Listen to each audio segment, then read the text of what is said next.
ಇದು ರಾಜ್ಯದ ಕಂದಾಯ ಸಚಿವರು ನೋಡಲೇಬೇಕಾದಂತ ಸ್ಟೋರಿ. ಕೃಷ್ಣ ಬೈರೇಗೌಡ ಅವರೇ, ನಿಮ್ಮ ಇಲಾಖೆಯಲ್ಲಿ ಏನಾಗ್ತಾ ಇದೆ ಎನ್ನುವಂತ ಪ್ರಶ್ನೆ ಇಲ್ಲಿ ಉದ್ಭವಿಸ್ತಾ ಇದೆ. ಸಬ್ ರಿಜಿಸ್ಟ್ರಾರ್ ಕಚೇರಿಯಲ್ಲಿ ಬ್ರೋಕರ್ಗಳು ಆಡಿದ್ದೇ ಆಟ ಆಗ್ಬಿಟ್ಟಿದೆ. ಕಂದಾಯ ಇಲಾಖೆ ಸಚಿವರು ಈ ಸ್ಟೋರಿಯನ್ನ ನೋಡಲೇಬೇಕಾಗತ್ತೆ. ಬ್ರೋಕರ್ಸ್ ಮೂಲಕವೇ ಆಸ್ತಿ ನೋಂದಣಿ ಆಗೋದು. ಅವರಿಲ್ಲ ಅಂತ ಹೇಳಿದ್ರೆ ಆಗೋದಿಲ್ಲ, ಕೆಲಸನೇ ಆಗೋದಿಲ್ಲ. ಬ್ರೋಕರ್ಸ್ ಮೂಲಕವೇ ಆಸ್ತಿ ನೋಂದಣಿ ಆಗೋದು. ಒಂದು ರಿಜಿಸ್ಟ್ರಾರ್ಗೆ ಸಾವಿರಾರು ರೂಪಾಯಿ ವಸೂಲಿ ಮಾಡ್ಕೊಳ್ತಾರೆ. ಆಫೀಸರ್ ರೂಮ್ಗೆ ಸಲೀಸಾಗಿ ನುಗ್ಗಿ ಕೆಲಸವನ್ನ ಮುಗಿಸಿ ಬರ್ತಾರೆ ಈ ದಲ್ಲಾಳಿಗಳು, ಬ್ರೋಕರ್ಗಳಿಗೆ ಪ್ರತ್ಯೇಕ ಟೇಬಲ್ ಹಾಕಿ ರಾಜ ಮರ್ಯಾದೆಯನ್ನ ಕೊಡ್ಲಾಗ್ತಾ ಇದೆ ಸರ್ಕಾರಿ ಕಚೇರಿಯಲ್ಲಿ. ಸರ್ಕಾರಿ ಕೆಲಸ ಅಂತ ಹೇಳಿದ್ರೆ ದೇವರ ಕೆಲಸ ಅಂತ ಹೇಳಿ, ಆದ್ರೆ ಜನಸಾಮಾನ್ಯರ ಕೆಲಸ ಇಲ್ಲ ಆಗ್ತಾ ಇದೆಯಾ?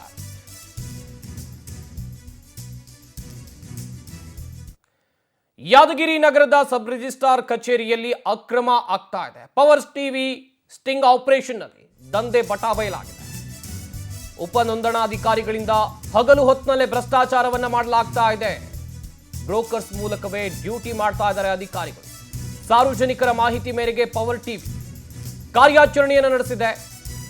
ಉಪ ನೋಂದಣಾಧಿಕಾರಿ ಕಚೇರಿ ಹೊರಗುತ್ತಿಗೆ ನೌಕರರಿಂದಲೂ ಕೂಡ ಲಂಚವನ್ನ ಪಡೆಯಲಾಗ್ತಾ ಇದೆ. 10 ವರ್ಷಗಳಿಗೂ ಹೆಚ್ಚಿಗೆ ಕೆಲಸ ಮಾಡ್ತಾ ಇರುವಂತ ಔಟ್ಸೋರ್ಸ್. ಇನ್ನೊಂದು ಕಡೆಯಲ್ಲಿ 2 ವರ್ಷ ಆದ ಕೂಡಲೇ ಕೆಲಸದಿಂದ ತೆಗೆದು ಹಾಕುವಂತ ರೂಲ್ಸ್ ಇದೆ. ಆದ್ರೆ ಲಂಚ ಹೊಡೆಯೋಕೆ ಬಿಟ್ರ ಇಲ್ಲಿ ಅಧಿಕಾರಿಗಳು ಎನ್ನುವಂತ ಪ್ರಶ್ನೆ ಇದೆ. ಲಂಚ ಬಾಕ ಬ್ರೋಕರ್ ಆಫೀಸರ್ಸ್ಗಳನ್ನ ಯಾವಾಗ ಸಸ್ಪೆಂಡ್ ಮಾಡ್ತೀರಿ ಅಂತೇಳಿ ಜನರು ಕೂಡ ಪ್ರಶ್ನೆಗಳ ಮೇಲೆ ಪ್ರಶ್ನೆಯನ್ನ ಮಾಡ್ತಾ ಇದ್ದಾರೆ. ಪವರ್ ಟಿವಿ ಸ್ಟಿಂಗ್ ಆಪರೇಷನ್ ನಲ್ಲಿ ಈ ದಂಧೆ ಬಟಾ ಬಯಲಾಗಿದೆ. ಬ್ರೋಕರ್ಗಳಿಗೆ ಟೇಬಲ್ ಹಾಕಿಬಿಟ್ಟಿದ್ದಾರೆ. ಸರ್ಕಾರಿ ಕಚೇರಿಯ ಮುಂದೆ ಟೇಬಲ್ ಹಾಕಿ ಅವರಿಗೆ ರಾಜಾತಿಥ್ಯವನ್ನ ಕೊಡುವಂತ ಕೆಲಸ ಸರ್ಕಾರಿ ಅಧಿಕಾರಿಗಳಿಂದ ಆಗ್ತಾ ಇದೆ. ಹಾಗಾದ್ರೆ ಕಂದಾಯ ಇಲಾಖೆಯಲ್ಲಿ ಏನಾಗ್ತಾ ಇದೆ? ಯಾದಗಿರಿ ನಗರದಲ್ಲಿ ಆಗಿರುವಂತ ಘಟನೆ ಇದು. ಒಂದು ಸಣ್ಣ ಕೆಲಸ ಆಗಬೇಕು ಅಂತ ಹೇಳಿದ್ರು ಕೂಡ ಅಲ್ಲಿ ದಲ್ಲಾಳಿಗಳಿಗೆ ನೀವು ಹಣವನ್ನ ಕೊಡಲೇಬೇಕು. ದಲ್ಲಾಳಿಗಳನ್ನ ಮೀಟ್ ಮಾಡದೆ ಅಧಿಕಾರಿಗಳನ್ನ ಮೀಟ್ ಮಾಡೋದಕ್ಕೆ ಆಗೋದೇ ಇಲ್ಲ. ಅಂತ ಪರಿಸ್ಥಿತಿ ಸರ್ಕಾರಿ ಕಚೇರಿಯಲ್ಲಿ ಆಗ್ತಾ ಇದೆ. ಹೇಗೆ ಹಣ ಪಡಿತಾರೆ ನೋಡ್ತಾ ಇರ್ಬೋದು ನೀವು ಕೂಡ ದೃಶ್ಯಾವಳಿಗಳಲ್ಲಿ. ಪವರ್ ಟಿವಿಯ ಸ್ಟಿಂಗ್ ಆಪರೇಷನ್ ನಲ್ಲಿ ದಂಧೆ ಬಟಾ ಬಯಲಾಗಿದೆ. ಅಧಿಕಾರಿಗಳು ಯಾವ ರೀತಿಯಾಗಿ ಬಡವರ ರಕ್ತ ಹೀರ್ತಾ ಇದ್ದಾರೆ ನೋಡ್ತಾ ಇರ್ಬೋದು. ಹಣವನ್ನ ಎಣಿಸಿ ತಗೊಳ್ತಾರೆ ಬ್ರೋಕರ್ಗಳು. ಅವ್ರಿಗೆ ಹಣ ಕೊಟ್ಟರೆ ಮಾತ್ರ ಅಲ್ಲಿ ಕೆಲಸ ಆಗೋದು ಕಂದಾಯ ಇಲಾಖೆಯಲ್ಲಿ. ಇಲ್ಲ ಅಂತ ಹೇಳಿದ್ರೆ ನಿಮ್ಮ ಕೆಲಸ ಆಗೋದೇ ಇಲ್ಲ. ಅಷ್ಟರ ಮಟ್ಟಿಗೆ ಲಂಚ ಬಾಕತನ, ಭ್ರಷ್ಟಾಚಾರ ತಾಂಡವವಾಡ್ತಾ ಇದೆ.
ಎಸ್, ಈ ಬಗ್ಗೆ ಇನ್ನಷ್ಟು ಮಾಹಿತಿಯನ್ನು ಕೊಡ್ತಾರೆ ನಮ್ಮ ಯಾದಗಿರಿಯ ಪ್ರತಿನಿಧಿ ಮಹೇಶ್. ದೂರವಾಣಿ ಸಂಪರ್ಕದಲ್ಲಿ ಜಾಯ್ನ್ ಆಗ್ತಾ ಇದ್ದಾರೆ. ಮಹೇಶ್, ಗಮನಿಸ್ತಾ ಇದ್ವಿ ಒಂದ್ ಕಡೆಯಲ್ಲಿ ಅಧಿಕಾರಿಗಳೇ ಇಂಥ ಕೆಲಸಕ್ಕೆ ಇಳಿದು ಬಿಟ್ರೆ ಜನಸಾಮಾನ್ಯರ ಕತೆ ಏನು ಅಂತೇಳಿ. ಇಲ್ಲಿ ಬ್ರೋಕರ್ಸ್ಗಳು ಇಲ್ಲದೆ ಹಾಗಾದ್ರೆ ಕೆಲಸ ಆಗೋದೇ ಇಲ್ವಾ? ಹೇಗೆ?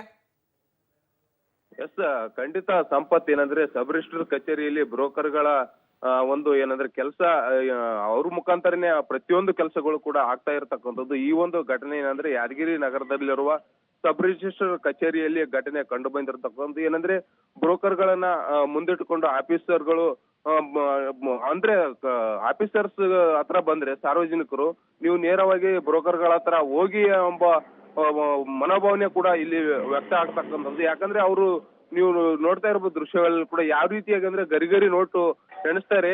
ಎಲ್ಲ ಒಂದು ಎಣಿಸುವಂತ ಹಣದಲ್ಲೂ ಏನಂದ್ರೆ ಆಫೀಸರ್ಸ್ಗಳ ಸಿಂಹಪಾಲು ಇರ್ತಕ್ಕಂಥದ್ದು. ಯಾಕಂದ್ರೆ ಈ ಒಂದು ಸಾರ್ವಜನಿಕರು ಏನಂದ್ರೆ ಪಾವರ್ಟಿಗೆ ಸ್ಟಿಂಗ್ ಆಪರೇಷನ್ ಮಾಡಿ ಅಂತ ಒಂದು ಮಾಹಿತಿ ಕೊಡ್ತಾರೆ. ಆ ಒಂದು ಮಾಹಿತಿ ಆಧಾರದ ಮೇಲೆ ನಾವು ಸ್ಟಿಂಗ್ ಅನ್ನು ಕೂಡ ಮಾಡಿದೀವಿ. ಯಾಕಂದ್ರೆ ಇಲ್ಲಿ ಸಾರ್ವಜನಿಕರಿಗೆ ಪ್ರತಿಯೊಂದು ಒಂದು ಆಸ್ತಿ ನೋಂದಣಿ ಆಗಿರ್ಬೋದು, ಮತ್ತೆ ಇನ್ನು ಸೇಲ್ ಡೇಟ್ ಆಗಿರ್ಬೋದು, ಬೇರೆ ಬೇರೆ ವಿಚಾರಕ್ಕೆ ಏನಂದ್ರೆ ಸಬ್ ರಿಜಿಸ್ಟರ್ ಕಚೇರಿಗೆ ಬರ್ತಾರೆ. ಅಮಾಯಕರು ಪಾಪ ಸಾಕಷ್ಟು ಕೆಲಸಗಳನ್ನು ಹಿಡ್ಕೊಂಡು ಏನಂದ್ರೆ ಸಬ್ ರಿಜಿಸ್ಟರ್ ಕಚೇರಿಗೆ ಬಂದ್ರೆ ಅಧಿಕಾರಿಗಳು ಎಲ್ಲೋ ಒಂದು ಕಡೆ ಜಾಣ ಕುರುಡುತನ ಬರಿತಾ ಇದ್ದಾರೆ. ಇಷ್ಟೆಲ್ಲ ಅವ್ಯವಹಾರ ಹೋಲ್ನಲ್ಲಿರಿ. ಹಾಗೇನೆ ಲಂಚ ಕೊಟ್ಟವರಾಗಿರುವಂತಹ ಮಹೇಶ್ ಕುಮಾರ್ ಅವರು ದೂರವಾಣಿ ಸಂಪರ್ಕಕ್ಕೆ ಸಿಗ್ತಾ ಇದ್ದಾರೆ. ನಮಸ್ಕಾರ ಕುಮಾರ್ ಅವರೇ. ನಮಸ್ತೆ ಸರ್. ಯಾವ ರೀತಿಯಾಗಿ ಅಲ್ಲಿ ಭ್ರಷ್ಟಾಚಾರ ನಡೀತಾ ಇದೆ, ಏನ್ ಕೆಲ್ಸಕ್ಕಂತ ನೀವು ಕಚೇರಿಗೆ ಹೋಗಿದ್ರಿ? ನಾವು ಸಬ್ ರಿಜಿಸ್ಟರ್ ಮ್ಯಾರೇಜ್ ರಿಜಿಸ್ಟ್ರೇಷನ್ ಮಾಡ್ಸಕ್ಕಂತೂ ಹೋಗಿದ್ದೀವಿ ಸರ್. ಓಕೆ. ಅದು ರಿಜಿಸ್ಟ್ರೇಷನ್ ಫಾರಂ ಬರೀ 500 ರೂಪಾಯಿ ಚಾರ್ಜ್ ಇದೆ ಚಾನಲ್ ಕಟ್ಟೋದು. ಬಟ್ ಅವ್ರು 5,000 ಕೇಳ್ತಾರೆ. 5,000 ಕೇಳಿದ್ಯಾರು? ಅಲ್ಲೇ ಬ್ರೋಕರ್ ಇರೋರು. ಬ್ರೋಕರ್ನ ಮೀಟ್ ಮಾಡಿ ನೀವು ಆಫೀಸರ್ನ ಮೀಟ್ ಮಾಡ್ಬೇಕು. ನೆಕ್ಸ್ಟ್ ಆಫೀಸರ್ ಹತ್ರ ಮೀಟ್ ಮಾಡಿದ್ರೆ ಅವ್ರು ಸೀದಾ ಹೇಳ್ತಾರೆ ಬ್ರೋಕರ್ ಹತ್ರ ಹೋಗಿ ಅಂತ. ಫಸ್ಟ್ ನೀವು ಮೀಟ್ ಮಾಡಿದ್ದು ಆಫೀಸರ್ನ?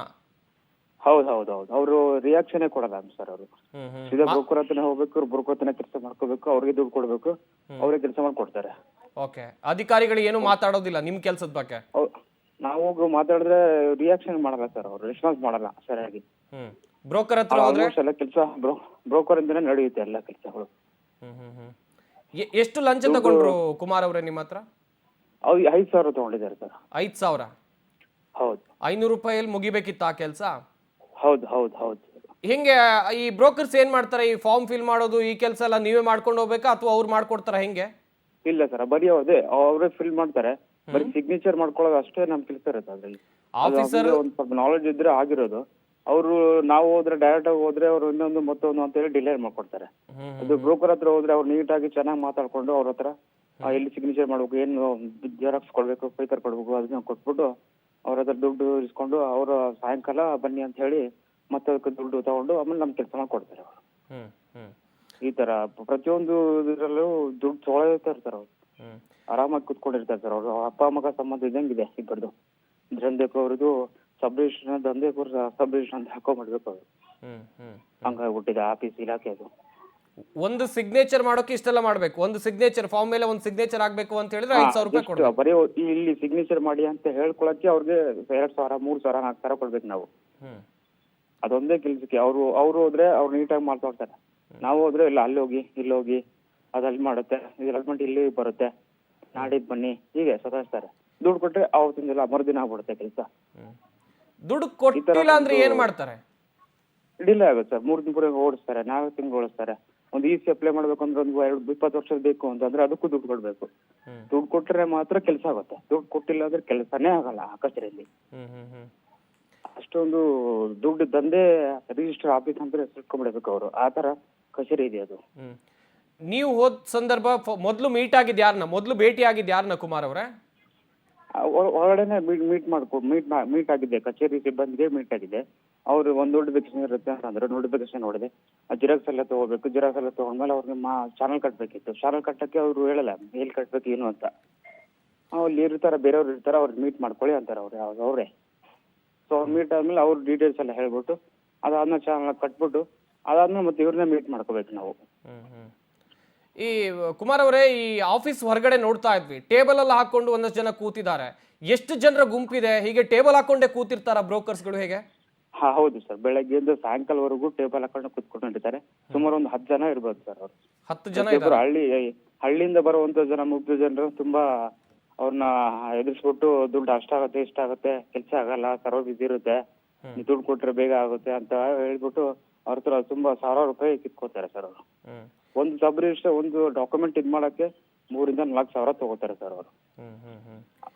ಜನರ ದುಡ್ಡೇ ಸರ್. ಅವ್ರದ್ದು ಏನು ಇರಲ್ಲ ಅಲ್ಲಿ. ಸುಮ್ಮನೆ ಹೋಗೋದು, ಆಫೀಸ್ ಹತ್ರ ಭೇಟಿ ಆಗೋದು, ಪೇಪರ್ ಇಲ್ಲಿ ಸಿಗ್ನೇಚರ್ ಇರುತ್ತೆ ಮಾಡೋದು, ಇಷ್ಟಕ್ಕೆ 4,000 ತಗೊಳ್ತಾರೆ ಸರ್. ಇದೊಂಥರ ಬ್ರೋಕರ್ ದಂಧೆ ಆಫೀಸ್ ಕಚೇರಿ ಆಗ್ಬಿಟ್ಟಿದೆ. ಈ ಅಧಿಕಾರಿಗಳನ್ನ ಮೀಟ್ ಆಗುವಾಗ ಅಲ್ಲಿ ಒಳಗಡೆ ಹೋಗಿ ನೀವು ಫಾರ್ಮ್ಗೆ ಸಿಗ್ನೇಚರ್ ಆಗ್ಬೇಕು ಅಂತ ಹೇಳಿದ್ರೆ ಅಧಿಕಾರಿಗಳನ್ನ ಮೀಟ್ ಆಗ್ಬೇಕು. ನಿಮ್ ಜೊತೆ ಬ್ರೋಕರ್ ಬಂದಿದ್ರೆ ಹೇಗೆ? ಹಾ ಸರ್, ಅವರೇ ಬರ್ತಾರೆ ಸರ್. ನಾವು ಅಲ್ಲೇ ಹೊರಗಡೆ ನಿಂತ್ಕೊಬೇಕು. ನಾವೇ ಥರ್ಡ್ ಪಾರ್ಟಿ ಅಲ್ಲಿ. ಫಸ್ಟ್ ಪಾರ್ಟಿ ಕಚೇರಿ ಇದ್ದವರು, ಸೆಕೆಂಡ್ ಪಾರ್ಟಿ ಬ್ರೋಕರ್ ಅವರು. ಎಸ್, ಹಂಗಾಗಿದೆ. ಥ್ಯಾಂಕ್ ಯು ಕುಮಾರ್ ಅವರೇ, ಪವರ್ ಟಿವಿ ಜೊತೆಗೆ ಮಾತನಾಡಿದ್ದಕ್ಕಾಗಿ. ಈ ಲಂಚಬಾಕತನವನ್ನ, ಈ ಬ್ರೋಕರ್ಗಳ ದಂಧೆಯನ್ನ ಪವರ್ ಟಿವಿ ಸುಮ್ಮನೆ ಬಿಡೋದಿಲ್ಲ. ಕಂದಾಯ ಇಲಾಖೆ ಸಚಿವರ ಗಮನಕ್ಕೆ ತರುವಂತ ಪ್ರಯತ್ನವನ್ನ, ಪ್ರಾಮಾಣಿಕ ಪ್ರಯತ್ನವನ್ನ ನಿಮ್ಮ ಪವರ್ ಟಿವಿ ಖಂಡಿತವಾಗ್ಲೂ ಮಾಡೇ ಮಾಡುತ್ತೆ.